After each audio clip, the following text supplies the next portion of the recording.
Welcome, folks. This is a Playback series, and we are a podcast going to be coming out on a weekly basis, chatting to local artists on the scene about their favourite music, chatting a bit about their story and what they're up to at the minute. This week, we've got our very old friends, Achilles.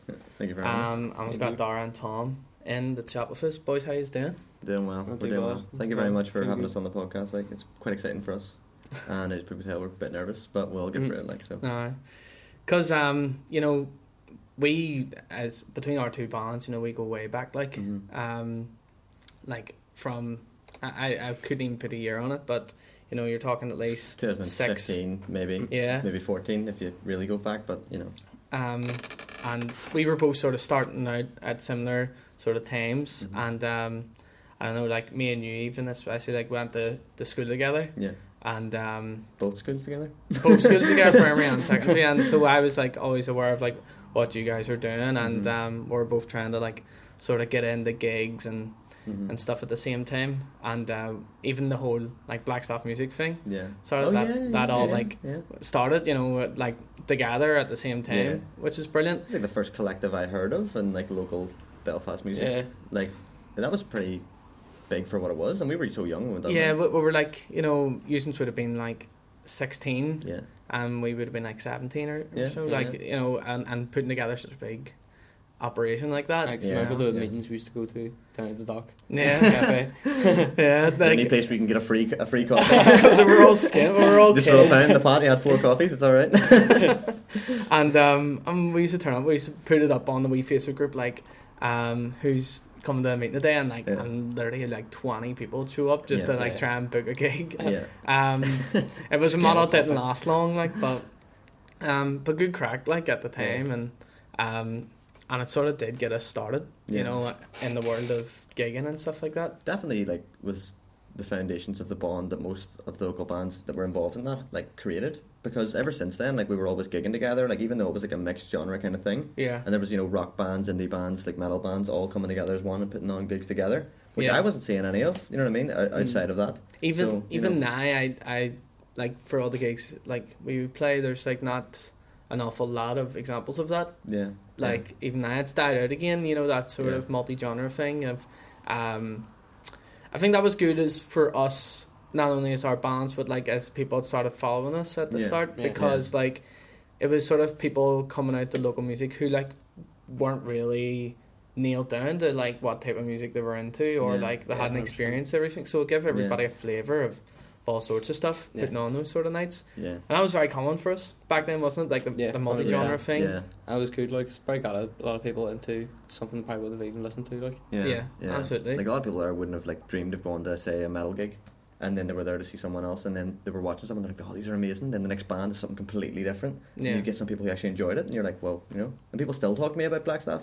You know what I mean? Like, I still people in the street like, you're Dart earlier, aren't you? I'm like, how the fuck do you know? How do you know me? You know, and that's just like, just comes from the amount of people that actually did enjoy that environment, you know what I mean? So. And just for context for people like watching, like, you know, when we were young, like, we put on these like sort of DIY gigs, and it came from, the collective came out of a load of bands that practiced in Black Staff Mill, and so, which is why we came up with the name Black Staff Music, very original, like, but we did run a load of gigs in the town and stuff, and in a load of different venues, but a lot of ones were done in Black Staff Mill itself, in the event space, and for you know, there were positive experiences and there was negative experiences as well, a lot of like antisocial behaviour at those, but like that was part of it though. That was part of it, and like, and you know, the excuse I think we would have, like, if you were talking to our younger selves, was that we didn't have really anywhere else to go. You know, as you all know, like those gigs that we tried to run in the other venues, you know, we often, because we were young, we got taken on for like the price of places that would have hiked the price up because they were younger and they knew they could take advantage of us. And they knew we were putting the numbers as well, you know what I mean? They knew we were making the money to pay them whatever they were asking, you know what I mean? And that was wrong, like, looking back on that, but you're right, we're just naive to it, you know? Yeah, we didn't know how much a venue cost, we didn't know you know, all the rules around, you know, how you're meant to make money on the door and stuff. There's loads of places as well that would have like give you all these weird stipulations to how they collected money, you know, like, oh, once you get over this amount of people, we start collecting 50% of your ticket sales and all this here. And it was and again, I think it's just a product of us being young and inexperienced. But you look back on that and you're like, legally that was not okay. You know, we were like young businessmen trying to make money, trying to do what we love, and people just saw an advantage to exploit us, and they did, which is just sad. Like, but yous, like, there got to a point where yous got to like yous like sort of overcame that a bit by just solely focusing on like the mill itself and doing the events hall stuff. And you started putting on your own stuff, and like because again, like, even the mill, you know, right or wrong, like, it started, the price started going up and up and up and up, and it did. And so that drew us away a wee bit from doing them up there. But then you guys kept doing it, and every time you just like packed it out. It's because the money was there, you know what I mean? Like, even though the price was getting higher and stuff, and we knew that, it just wasn't affecting us. But, you know, like, we earned that money at the same time, you know, so I don't think it was fair. But at the same time, we did enjoy it as well. So, you know, like, it was always a thing where we try and do it once every couple of months to get a bit of income for the band and to have something to look forward to, because, as you say, it was hard to get gigs anywhere else. And then you had this weird situation where, like, all of a sudden there's like this wee niche, like, hardcore scene in a wee pocket of West Belfast that then all the hardcore bands in Ireland start flocking towards the Springfield Road. You know what I think that was? You know what I think that was? It was, I think it might have been our album launch, but I'm not sure. Or no, EP launch, sorry. But we got a band called Devil Wants Her Swagger back to come, and their bassist, I'm good friends with him, Dylan. He is a good videographer, and he videoed it, like, their experience up here. And I think everyone from down south seen that and was like, what? Like, get us up there, you know? And like, we were getting like DMs every day being like, can we play the next gig? And we were like, there's already like 10 bands, you know what I mean? Like, and as you're saying, as well as that, it was 2014, and what I noticed was that, like, there was already like a real professional look or something about like all like the hardcore bands. Like, if you think of like even Symptoms of Silence, I remember they started bringing out music videos with like 4K footage back in. You're like, what's going on? Everyone just stepped up because they felt like they had to. You know what I mean? Like, you were pulling them crowds. You felt like you had to fit the image that people wanted to see. You know what I mean? Yeah. But that was brilliant, and we'll talk about how that progressed after. But to start off with, you know, we have asked us to pick a wee local song for us to play in our intermission here. So on the way here, me and Tom were talking about this because it was actually a tough one, and we couldn't actually we couldn't justify not picking The Birth of a Nation by Enola Gay just by the response it got.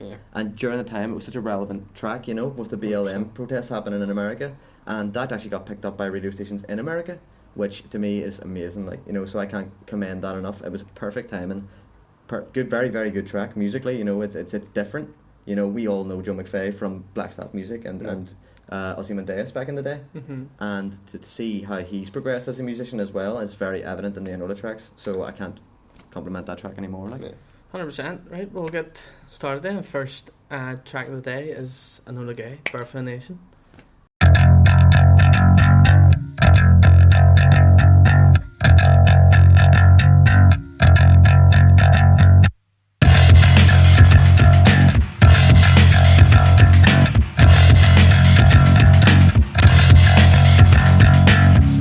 Times where stone is minds, modern day slaves, no chains, institutional lies.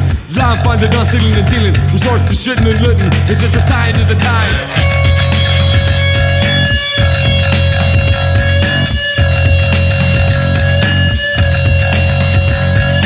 Need to the net from those who serve and protect. In the eyes of the law, you're all a suspect. Don't want you to reflect on the image they project, cause when you subject, they still demand respect.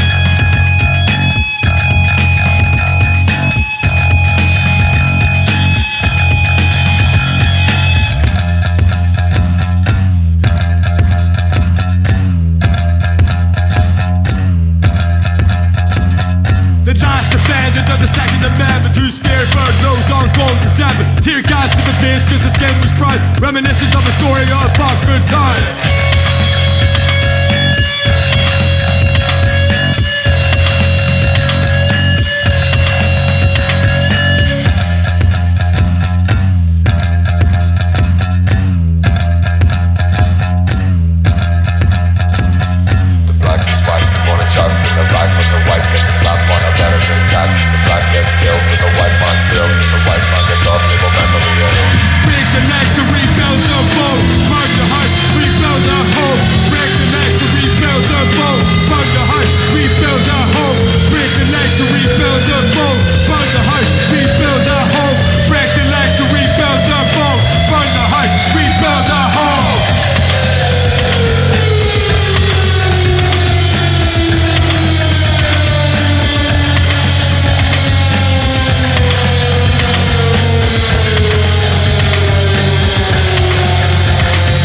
country from the same ones who owe 6 counties. I don't remember a witch hunt for kneecap.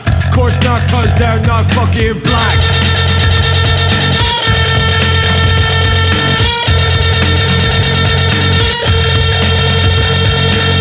Rubber bullet to the dead, copper REC fired into the crowd in Washington DC. You'll never kill our will to be free, cause in our minds we hold the key.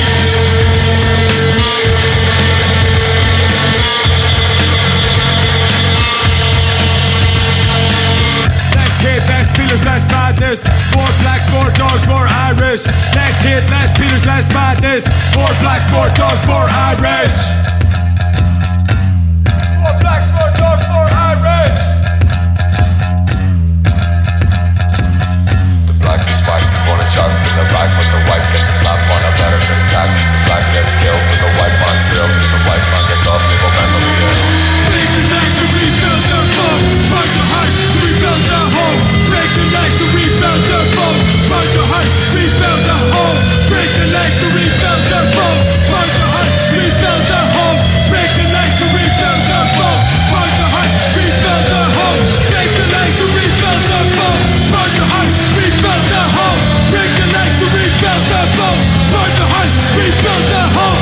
Break the legs to rebuild the boat. Burn the house, rebuild the home. Break the legs to rebuild the boat. Burn the house, rebuild the home. Right, so back with the lads from Heel of Achilles, and before we were sort of we were talking about beginnings and stuff like that. So naturally, we'll sort of talk about what the journey since has been, and the main thing for me is that after that initial period, you got a lot of momentum and stuff, and you built a great wee following for yourselves, and even now, you know, like COVID's hit obviously everybody really hard, and like we were talking beforehand about, you know, you just haven't been able to gig in 2 years and stuff, but like a couple of weeks ago there, you dropped like a new single, you dropped a whole new thing of merch, and like it was just add up straight away. So how do you keep a hold of like a following like that, you know, and how do you keep people interested, you know, when there is periods of like inactivity and stuff? It's just like we noticed for a long time that, you know, we weren't doing anything, like we weren't gigging, so that was affecting, you know, the momentum, as you say, and our own perspective or our own motivation, I should say. And it just got to the point where we were sitting on an album for about 3 years, and like it was finished, and we were like, why are we not putting it out? It's like we're waiting for something, and we're like, what are we waiting on?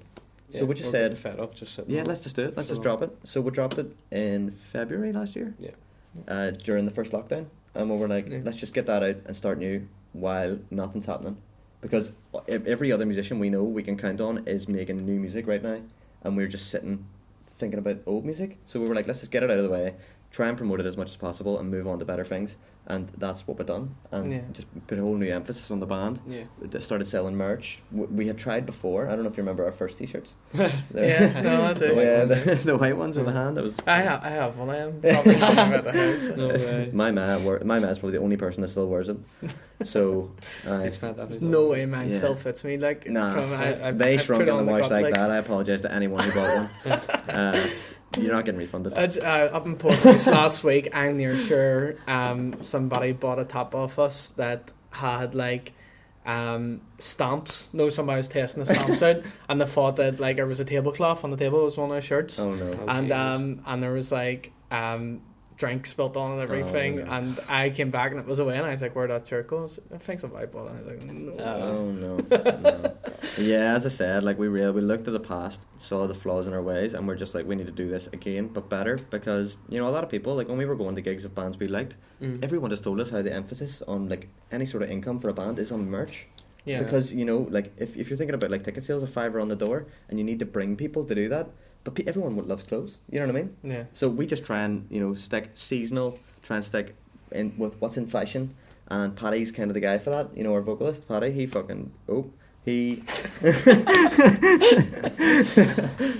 would keep an eye on trends, and he would be our fashion guy, and he hasn't let us down yet, because the merch is getting consumed, and it's a beautiful thing to be a part of. Yeah, and I spoke to him the other week and asked him about all that, and I was like, you know, I just do it so like successful and stuff, and he's just going like, just think about sort of stuff like if people would buy off like all those like clothing websites and like do something similar instead of just the typical like put your logo on a t-shirt. Like a black t-shirt and black hoodie and just slap a logo on the front and back.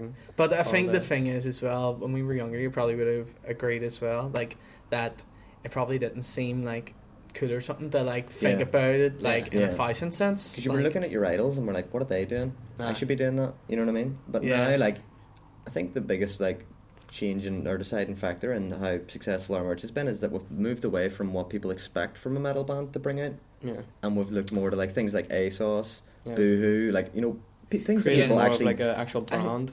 I remember like around, you know, it's funny, but around that time when like, you know, we all would have been starting, like that was when that like Bring the Horizon album came out. What do you call that one? Sempiternal, right? And like, and you seen Ollie Six coming out with like that wee Top Man jumper with like the shoulder pads on it. And I remember going like, he looks like he's, you know, going Thompson's or something. And so I think that's the start of like where it like there's an example of like people that started showing you that to be a metal band or to be like into hardcore or to be a fan even, like you don't have to have long hair, you don't have to like 100% just like wear all black, and it just sort of says you can be who you want. There is no type for any music, you know what I mean? Like it's completely subjective, you know. Everyone, like I'm sure everyone in this room has completely different music tastes to what they play, you know what I mean? Like everyone listens to different stuff. Yeah, absolutely. And I think it's a good wee segment to show what our taste is, and we've went for the new No Oil Paintings track. We're going to play that for our one, but I need to get the name 100% right. It's What Good Does It Do? So we're going to listen to that now.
Right, so folks, we're back again. We were listening to No Oil Paintings there, and this is the final part of our episode talking to Heel of Achilles. And lads, I just want to say first and foremost, just thanks for coming on. But I want to talk about, your plans going forward now. So the album came out last year. You dropped a new single recently there, Dark Places, and we'll get listening to that now. Really good videos and stuff as well. He's put a lot of effort into that. Yeah, very, very DIY. People probably don't Really? know that. Yeah, very DIY. See, by looking at it, I like, and even all the photos and stuff you were putting up before, Yeah. like it looked like it was a big production. We're just filming that. I don't think we can say. Can you know? I don't think we can. No. That's We alright. can't. That's Probably It's get not in we trouble. want to, but we I mean, actually you can can't. say a bigger production than what we've ever done before. Oh no, you can on a talk music about the video. production, just can't talk about the location. But yeah, that, as I was saying, DIY. I mean, Kyle, he done the video for us. He's the old guitarist of Symptoms of Silence. Yeah. I'm sure you know. But he is actually moving to Canada soon. So Right. he was like, I'm trying to widen the portfolio. I want to do a video with you guys. Let's do it. I was like, let's go. So we were instantly like, right, this is a big opportunity for us. This guy is really good because he was out in Canada filming rappers. Wow. So we had seen this stuff and we were like, this guy has an amazing camera and he's a good eye for it. So we were like, let's just take advantage. So we went to Primark, bought sheets, tattered them, sprayed them, got Amanda Malone and Alana Lee to do makeup. We went to all online stores, bought like similar outfits, Yeah. wrecked them, dusted them. We got to the point where we're actually rubbing charcoal on our skin to make us look dirtier. And it just all ended up making it look way better. We just didn't imagine that it would look that good, but like we knew that we had put the work in for it to look that good, Yeah. So Like, fair play. we're guys. really proud of it, like, And we'll get listening to it. But listen, thanks very much Yeah, for coming thank you on. very Thank much. you Thank very you. much. And I'll see you next time. The next gig. 100%. 100%.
Where I find myself, questioning my very nature.